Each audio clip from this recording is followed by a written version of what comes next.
I've been dealing I've been dealing this week with a situation that brought the challenges of the practice front and center. And I'd like to share it with you in the hopes that it will serve as a teaching about implementing our practice in real time.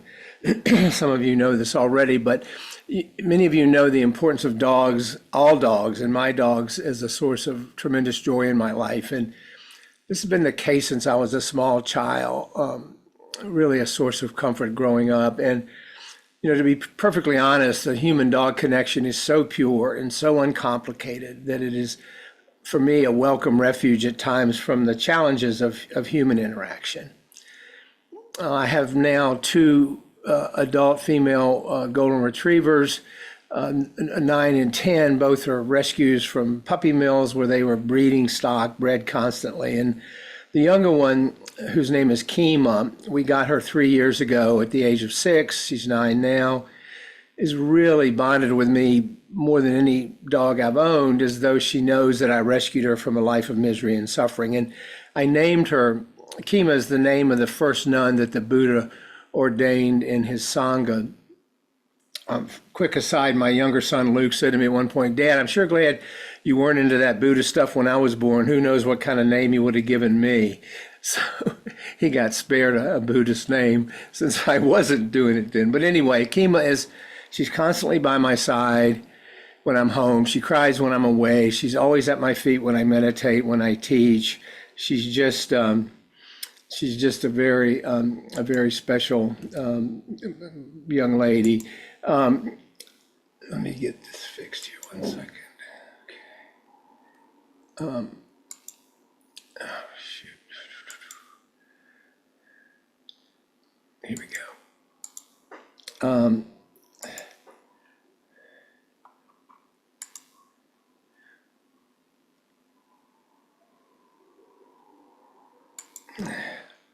Oops. There she is. There she is at her best. So,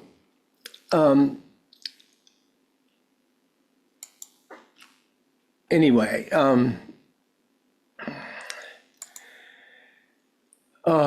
my connection with her is very deep, very wide. Kate, my wife, teases that we are each other's spirit animals. But a week ago, yesterday, she began vomiting large amounts of blood. And I immediately took her to the emergency vet hospital. Some of you know we have a wonderful facility here, and they admitted her. And she remained there until this past Wednesday. She'd lost a lot of blood. She was in critical condition, but they did what they could. I brought her home on Wednesday. I wanted her here with us. She had some transfusion, lots of meds, lots of testing. We're still awaiting the final results of her biopsy, but all signs point to an aggressive form of canine lymphoma in her gut and her small bowel. And yes, there's about a 1 in 10 chance that it's not cancer as we await the reports, but the odds are is that she's dying and will probably not make it, probably just has weeks, not months to live. And I was devastated. I've been devastated all week. But I felt I had to confront the worst. This is where the practice comes in, the worst case scenario, and not get attached to the 1 in 10 odds that she'll be okay. I mean, I was so drawn to wanting to see things as I want them to be, not as they are, that we talk about here all the time. And we talk about the tools of the practice. Well, this was a real in-my-face opportunity. So while my remarks are going to talk about one of my dogs due to the immediacy of the situation, everything I talk about today, and I want to focus on the process and the practice, not so much on her individual situation. Everything I talk about is applicable to any living person or creature with whom we have a true heart connection.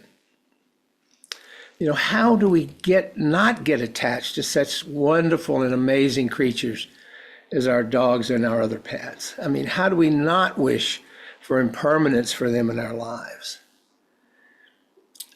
I can assure you firsthand the grief from a loss or an anticipated loss in its raw and unfiltered form is one of the most profound experiences of being a human being. And I'm not suggesting by any means that my current experience is unique. It is not, which is why I wanted to teach from it today.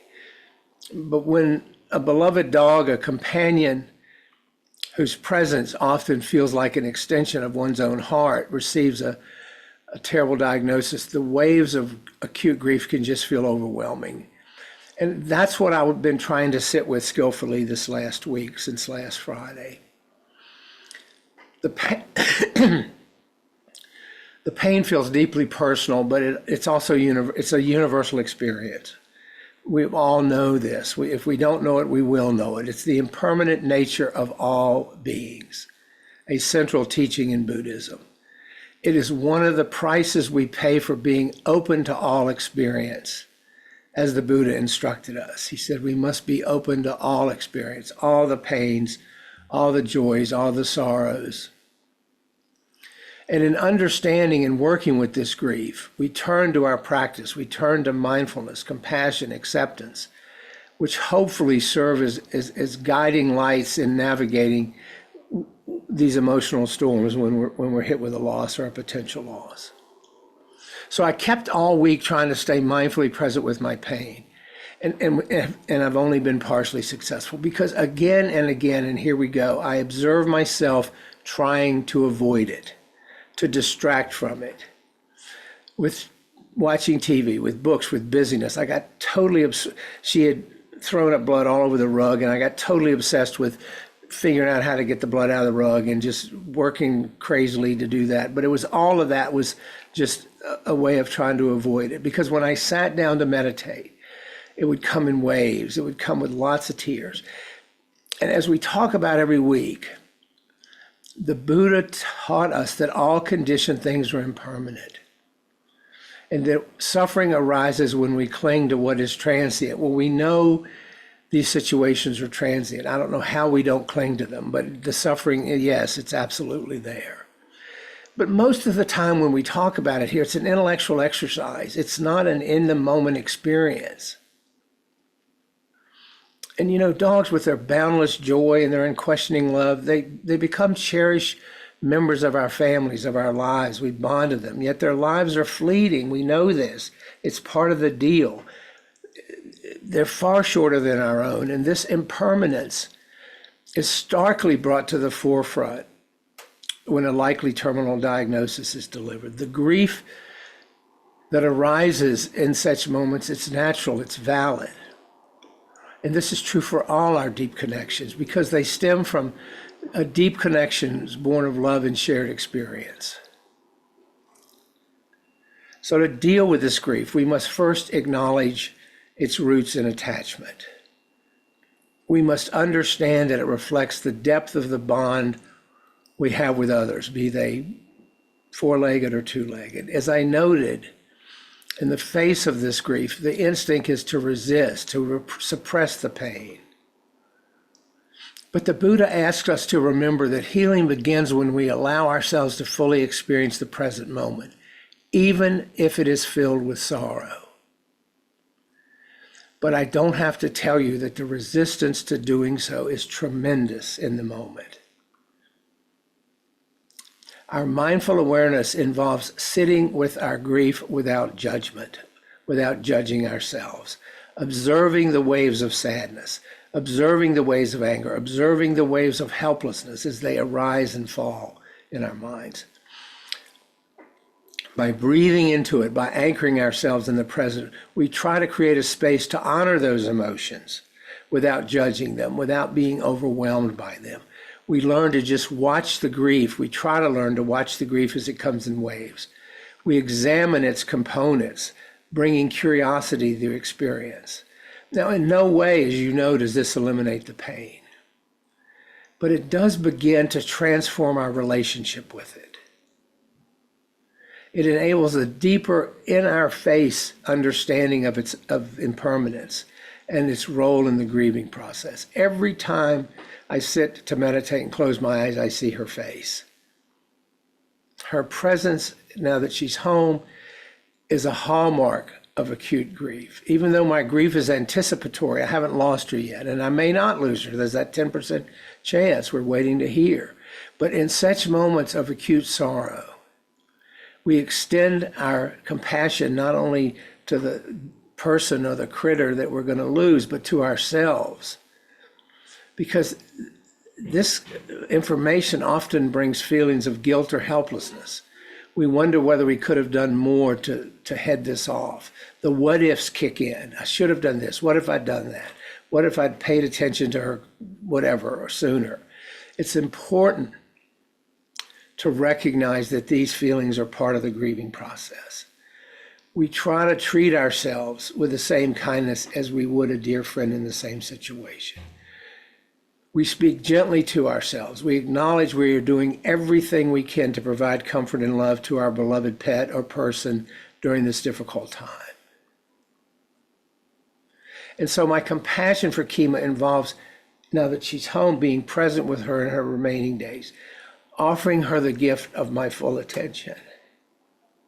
Whether this means sitting by her side, taking her on gentle walks, just being with her, these moments of connection are sacred and precious because I know or they probably are limited.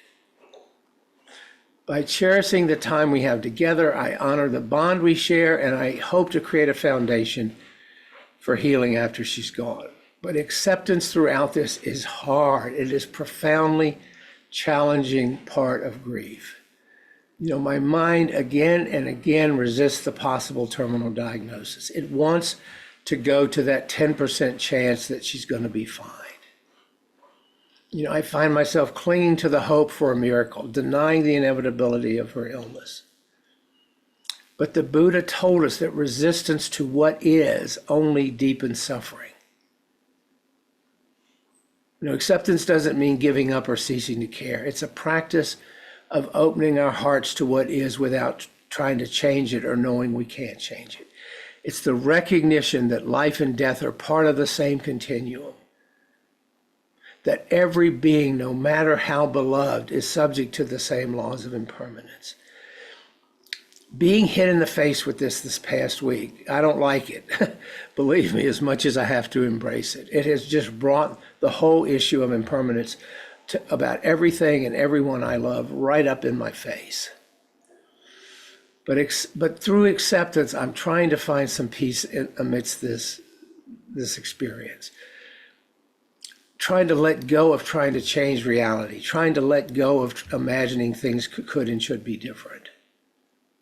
Which none of this erases the sadness, but it does help me tap in a little bit to a deeper understanding of life's transient beauty, of the gift of having had this wonderful animal is my companion for the past 3 years. And by holding this perspective, see the preciousness of each moment, which is what the Buddha asks us to do, even if the end is drawing near. You know, given the impending possible loss of her, it's an opportunity to reflect on the lessons she has imparted to me. The gift of unconditional love, of presence, of joy in the simplest moments. She is teaching me about the resilience of the spirit and the importance of compassion by being, even though she's not well, her old goofy self who lives in the moment fully, who can't wait for that treat. By honoring these lessons and carrying them forward, we transform our grief into a source of growth and wisdom. When the time comes to say goodbye, my heart will break open completely. I will set an intention to honor her memory while trying to begin the process of letting go.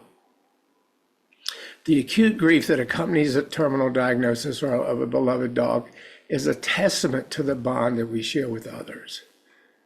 You know, while the pain of loss is inevitable, it's an opportunity to practice the teachings by sitting with our emotions, by extending kindness to ourselves and the other creature.